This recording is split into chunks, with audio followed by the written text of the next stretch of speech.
Assalamualaikum warahmatullahi wabarakatuh.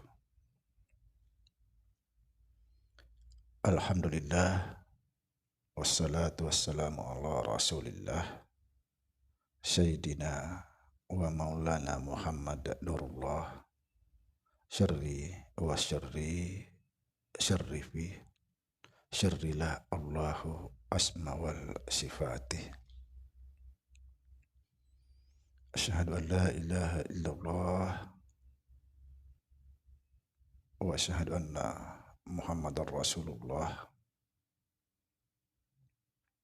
Allahumma la ilaha illa antal awalu wal akhiru wa antal batinu wassahiru.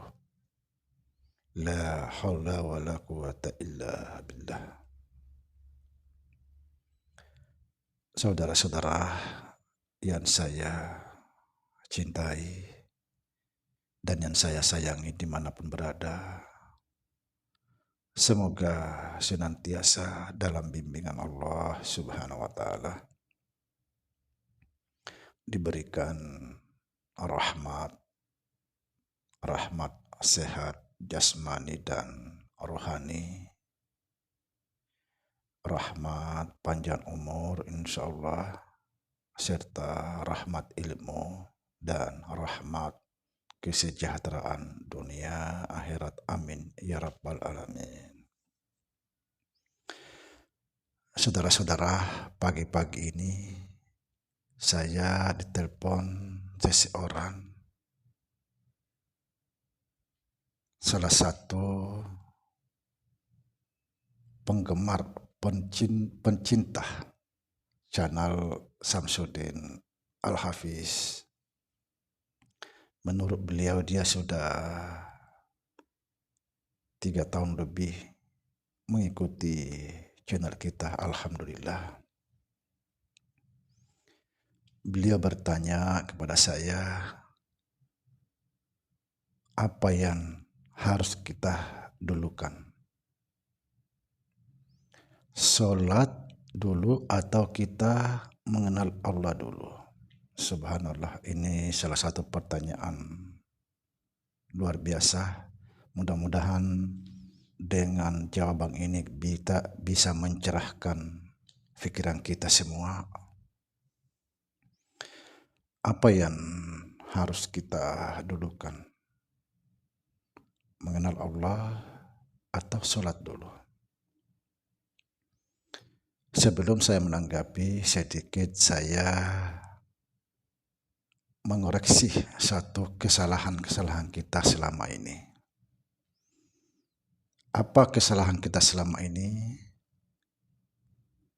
Kita selalu bicara masalah sholat, dan perbaiki sholat.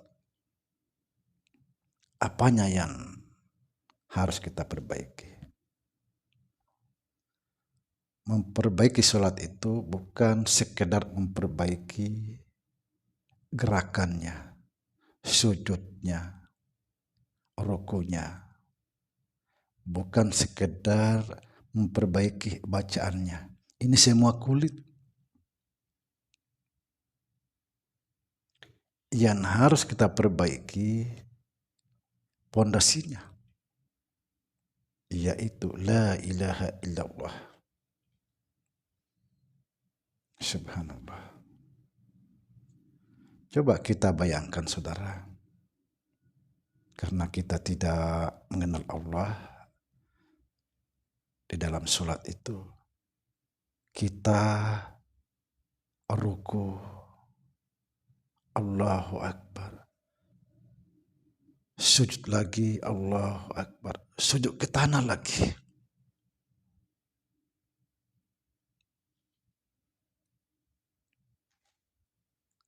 Kita sujud menghadap tanah. Pada selama ini kita selalu beranggapan bahwa Tuhan itu di langit. Tuhan itu istiwa di arsy. Nah, ini yang harus kita pelajari dulu. Langit itu apa? Arsy itu apa?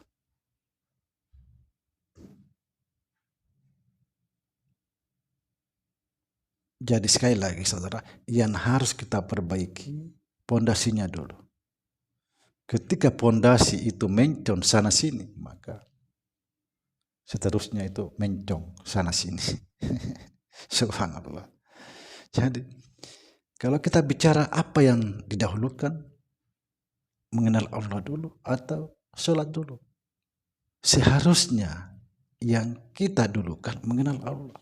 Karena inilah yang diajarkan Rasulullah kepada para sahabat-sahabatnya. Diajari dulu mengenal Allah, baru diajari sholat. Ini juga yang dialami Rasulullah. Bertemu dulu Allah, baru dia sholat. Enggak mungkin Nabi mengerjakan sholat begitu saja tanpa mengenal siapa yang dia sembah. Tapi kita selama ini salah berpikir. Sholat. Benar sholat. Saya paham. Tapi di dalam sholat itu, ketika kita mengatakan Allahu Akbar, kita harus menyaksikan Allah. Pasti kita menyaksikan kalau orang yang sudah mengenal Allah. Kalau tidak, yaitu seperti angin aja, naik turun, hampa, nggak ada apa-apa.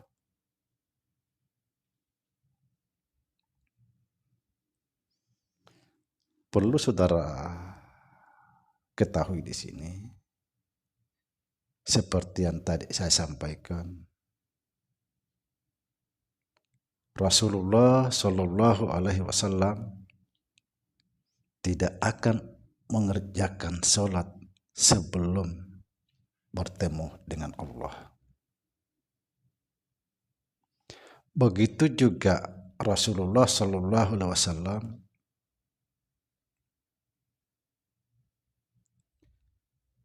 Nabi memperkenalkan dulu kepada sahabat-sahabatnya tentang Allah, baru beliau menyuruh sholat.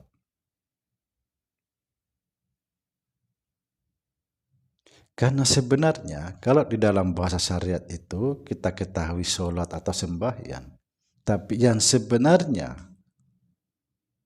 sholat itu menyaksikan Allah. Lalu bagaimana kita bisa menyaksikan Allah kalau kita tidak mengenal Allah? Subhanallah. Ini yang paling penting saudara. Jangan cuma diperbaiki rukunya, sujudnya, itu kulit semuanya, kulit. Isinya yang paling penting. Ketika kita di dalam sholat itu ruku Allahu Akbar, kita harus menyaksikan. Artinya setiap gerak di dalam sholat itu kita harus menyaksikan Allah. Masa kita menyembah Allah enggak tahu Allah siapa yang mana disembah? Kan itu kan keliru. Menyembah Allah tapi tidak tahu yang disembah. Hati-hati, jangan sampai nanti yang disembah setan karena enggak tahu. Kita harus benar-benar jadi memperbaiki sholat itu saudara, yang paling penting pondasinya dulu perbaiki, yaitu la ilaha illallah. Apa artinya la ilaha illallah? Tidak ada Tuhan selain Allah. Apa artinya tidak ada Tuhan selain Allah? Tidak ada yang menggerakkan kita kecuali Allah. Kita tidak mampu sholat kecuali Allah. Begitu loh. Ini yang harus kita pahami. Sedangkan kan sudah dijelaskan di dalam akhir niat itu ketika mengatakan lillahi ta'ala Allahu Akbar, itu kan artinya apa? Artinya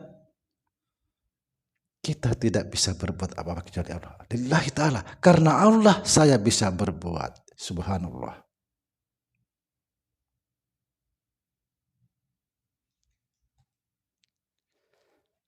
sebaik-baik solat adalah solatnya orang-orang yang menyaksikan Allah. Sekali lagi saya pertegas, sebaik-baik solat ialah solatnya orang-orang yang menyaksikan Allah. Karena mereka betul-betul punya tujuan.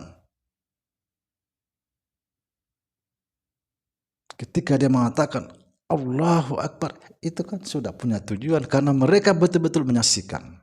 Kalau kita tidak tahu, cuma Allahu Akbar, udah selesai. Dan gitu sebenarnya, saudara. Nah, di sini lagi saya akan menjelaskan lebih jauh karena saya juga perhatikan di konten-konten, ya, bagaimana lagi lah kita tidak bisa menyalahkan satu sama lain tentang khusyuk dalam sholat. Khusyuk dalam sholat itu, saudara, sering saya jelaskan. Nah, ini kan termasuk salah satu mengenal Allah, menyaksikan Allah. Khusyuk dalam sholat itu kita harus fana dalam sholat. Apa artinya fana dalam sholat? Mentiadakan diri dalam sholat. Apa arti mentiadakan diri dalam sholat? Artinya tidak ada lagi perbuatan kita di dalam sholat itu kecuali perbuatan Allah. Karena inilah mana la ilaha illallah. Tidak ada Tuhan selain Allah. Kita tidak bisa berbuat kecuali Allah. Kita tidak bisa ngapa-ngapain tanpa Allah. Nah, ini. Jadi kalau saudara mau khusyuk dalam sholat, fanakan dirimu. Tidak usah dengar itu dan ini. Inilah kalau mau khusyuk dalam sholat. Fanakan dirimu. Jangan pernah merasa ada di dalam sholat itu. Kita betul-betul sadar tentang Allah, bahwa setiap gerakan itu adalah Allah, bukan saya. Kan memang Dia. Kita ini seperti wayang. Kalau kita sudah memahami ini, bahwa setiap tindakan itu tindakan Allah, itu sudah khusyuk. Kalau tidak paham, semakin saudara berusaha khusyuk, semakin tidak khusyuk. Fanakan dirimu dalam sholat. Makna memfanakan diri, tiadakan dirimu dalam sholat itu. Makna lainnya, inilah yang dikatakan berserah diri sepenuhnya kepada Allah. Berserah diri sepenuhnya, akhirnya kita tidak ada lagi karena kita sudah serahkan semuanya kepada Allah. Subhanallah. Mudah-mudahan ini semua menjadi pencerahan buat kita semua, terutama saya pribadi, bahwa yang harus kita dulukan adalah mengenal Allah. Mengenal Allah, pasti kita menyaksikan Allah. Sebaik-baik sholat adalah sholatnya orang-orang yang menyaksikan Allah. Demikian, saudara. Assalamualaikum warahmatullahi wabarakatuh.